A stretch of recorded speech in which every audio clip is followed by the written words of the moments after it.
Welcome to r/EntitledParents. Let's freaking go! It's a bit of a backstory. I am a 28-year-old woman who just recently went fully blind. When I was a teenager, I volunteered with my local youth group to help rebuild Mississippi after Hurricane Katrina, and while down there, I picked up a fungal parasite called histoplasmosis that over a decade migrated to my eyes and slowly caused blindness. I've been totally blind for about a year now, so I'm pretty new to it, but I digress. When I first went blind, I barely left the house and was afraid to go in public. I felt like everyone was staring at me, and in all honesty, I barely knew what I was doing. The transition had been difficult, and I don't have any support group to teach me. One day my husband asks if I can take an Uber down to the bank and deposit a rent check, and I reluctantly agree. While out, he messages again and reminds me that we're out of a few crucial groceries. There was a Walmart grocery literally across the street from the bank, so I figure everything in life is an experience and I'll have to learn how to shop alone eventually, so why not? Everything was fine at first, and I was only grabbing a few things, so I didn't need a cart.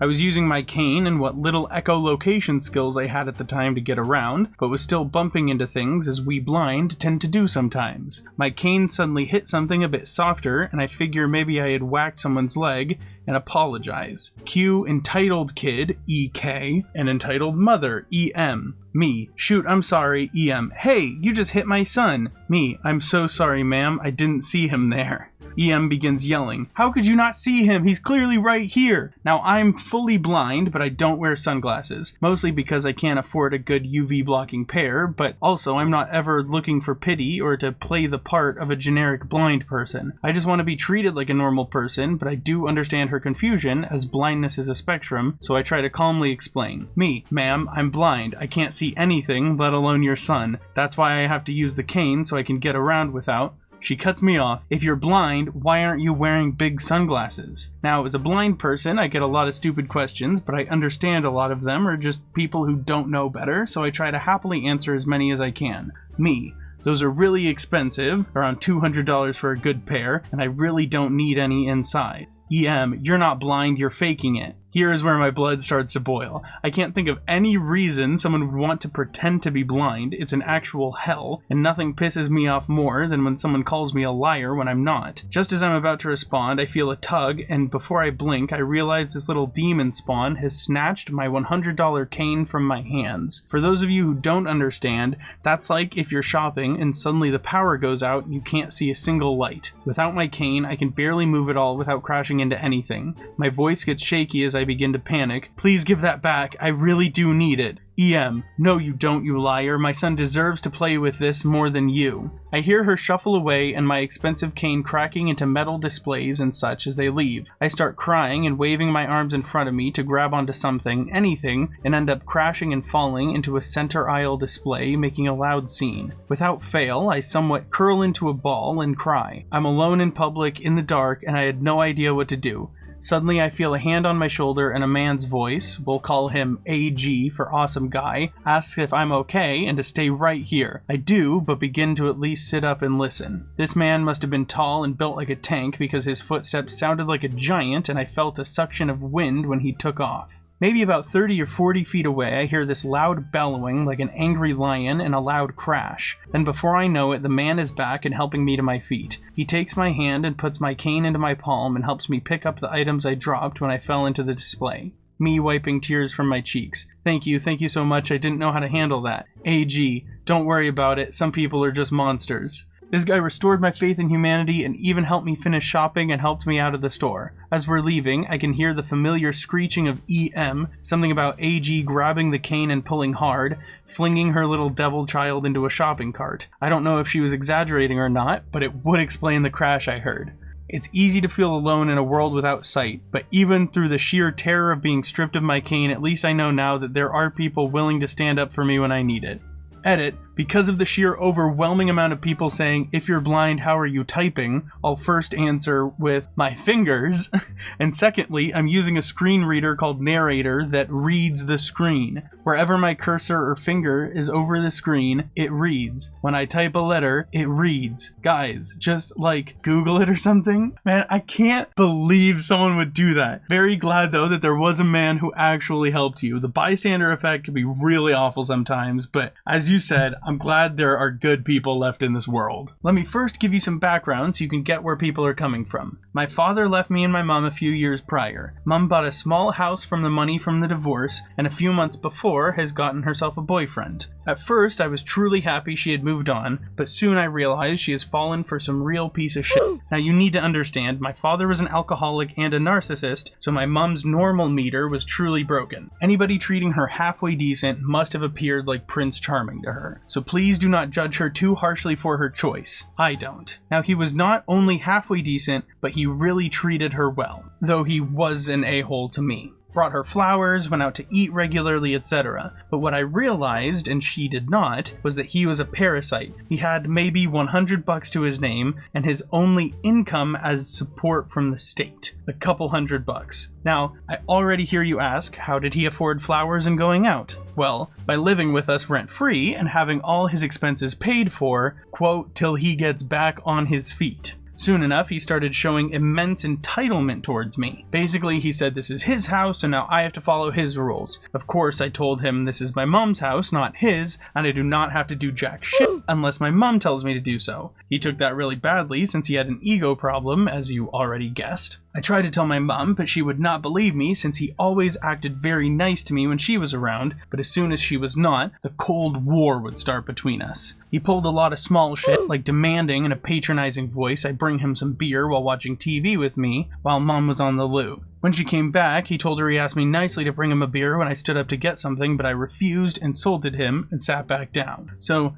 of course, she told me to apologize and get him some beer. I tried to explain, but she would not let me. So he kept pulling petty bullshit to establish dominance. After this whole story, I asked my mom why she would always believe him and not let me explain. Apparently, he had told her I was super jealous he was in the house and wanted to get rid of him by trying to make him look bad. So she backed him to show me he's not going anywhere. Time for the main act. I had gone out the night from Friday to Saturday and had come back at 3 a.m. My mom was gone over the weekend, and he exploded. How dare I disrespect him like that coming home this late? I told him calmly he does not get to declare a curfew for me, and my mom allows me coming home this late, which is true, provided I stayed at the house of 3 specific people I am friends with, and whose parents are my mom's friends. He flipped out even more and called me a dirty liar. He then gave me the classic, as long as you put my legs under his table, and me being a smartass, of course, answered this is my mom's and my house. You're a guest here. He screamed at me, he is going to kick me out of the house and I will not be allowed back till my mom returns. I screamed back he cannot do that since this is not his house. I threatened to call my mom. He, emboldened by her backing him all the time, told me to do just that. But I better not lie to her and tell her what is actually happening. I put her on speaker and told her he is trying to kick me out of the house till you come back Monday. It was Saturday. She did not believe me and told me to put him on the line. So he started by telling her I disrespected him as the man of the house by coming home so late, and then lying to him about this being okay when I stay at friend's house, and that I need to learn to respect him. So it is up to him now. He disciplines me since she is not there. Then he lied and said he told me to come home by 1 a.m. For the first time, he let his mask slip, and she picked up on it right away. Her. So let me get this straight. I allow my son to be out till 3, but you think you get to overrule my decision on my son, and now you think you get to kick my son out of his house? He realized he f***ed up. He tried to get her to take his side, but only dug his hole deeper. Him. Well, he keeps not respecting me in my own house. If you let him win now, he will never respect me. Her. And you think the punishment for disrespect is to kick him out for 2 days? Him. Yes, you finally get it. I knew you would come around. Her. Well, he did nothing wrong since he was allowed to go out that long. You have no right just to overrule my decisions on my son. Him. But, her. I am not done. Apparently, you think the right punishment for your disrespect is to kick you out till Monday. Him. But I only have $100. This is not fair. Where am I supposed to go? Her. I'm sure my son had even less money, and you did not give a shit. You got 30 minutes to leave. I'll tell the neighbor to check. If you're still here in half an hour, he'll call the police and have you trespassed. When I come home Monday, we'll talk. I'm such an idiot that I kept believing you over my son. Once my mom came home, I told her how he kept pulling this bullshit on me, and she was so sorry she kept backing him up. I had tried to tell her how many times he treated me exactly like my father did when she was not around, one major reason for their divorce. But since he treated her so differently and acted so differently than my father, she believed him that I was jealous and tried to get rid of him. But when she heard him say these words my father said so many times, "You owe me respect since you live in my house," she suddenly realized I was telling the truth all along while he was the liar. That is why she got so furious so fast. She never realized how badly he really treated me and how entitled he acted since he had hidden it so well before. But when he started talking about deserving respect in his own house, something my father kept saying, from me, a house he did not put a penny into, but was somehow his. Even worse was thinking he could overrule on her own son. My father kept overruling her decisions, so she finally saw through him and got all the evidence she needed I was telling the truth all along. They broke up that Monday. He never even got back into the house. They met for a coffee and she demanded her keys back. Originally, she wanted to give him a month, but when she entered the bar they met at, he right away started to scream at her, how dare she kick him out of the house like this, and that now he would never get the respect from me that he is so entitled to. So she told him she's only here to ask for her keys back and that they are through. Dude, I'm sorry you had to go through that, but that's so good that your mom came around and kicked him out. Man, I would love to have been a person at that bar, just watching that whole interaction go down just to see what that was like. Man, I bet that was amazing. To preface this story, I teach gymnastics in a very affluent part of a very, very big city in Southern California. You know the one. Most of the kids I work with are either Russian or Israeli and speak Russian or Hebrew. I've encountered a lot of entitled parents in my time at this gym, most of them irritating and not worth posting about, but there's one Russian mom who is absolutely off her rocker. My boss has some experience with her and doesn't put up with her BS. So, the cast. Me, myself and I. EM, insane mom. K, her very poor son. Every school holiday, we have day camps where about 30 kids come to the gym and we play games, practice gymnastics, generally f*** around. Our camps are really popular and usually fill up at least a week in advance. Additionally, we allow parents to use their kids' missed classes/makeups as credit towards a day of camp for a reduced rate. This particular day of camp, I was working at the front desk and we were slammed. I'd already turned multiple walk-ins away because we were over capacity for USAG regulations, which is in violation of our insurance policy. Around 2 hours after camp started, around 11 a.m., Kay walks in the front door by himself. This is weird for 2 reasons. 1, because parents are supposed to come inside and sign their kids in and out. 2, because EM sent us an email the night before that explicitly instructed us not to enroll Kay in camp and not to charge her card. So I asked Kay to run outside and ask his mom to please come in so I can sort things out. He opens the door, yells back and forth with her in Russian for a bit, and closes the door. As EM drives away, Kay tells me that EM is going to call me. Great.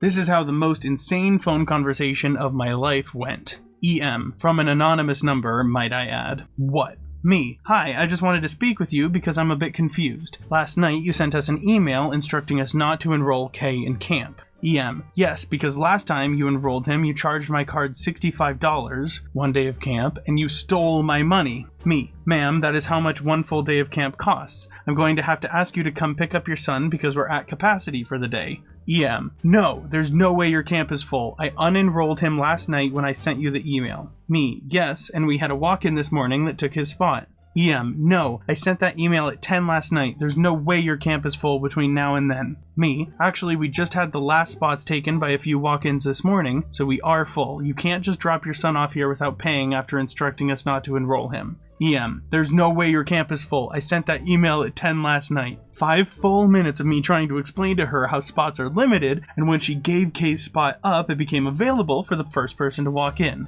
Eventually, she seems to get it. EM. Okay, that makes sense. Extended pause. Well, you'll just have to call one of those other parents and tell them you made a mistake and they need to come get their child because Kay is special and has been taking classes there for a while and he deserves it. Me. Excuse me? That's not how this works. Kay lost his spot when you told us to unenroll him.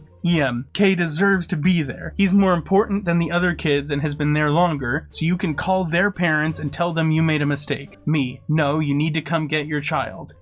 But I made plans. Me, I'm sorry, but we don't have room for him because you specifically told us not to enroll him.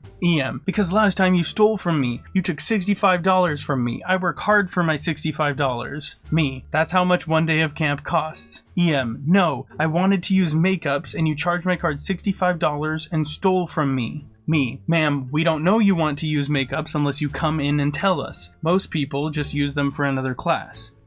Oh, that makes sense. Silence. Me, yes, I'm going to need you to come pick K up. But I have to work. I thought she made plans.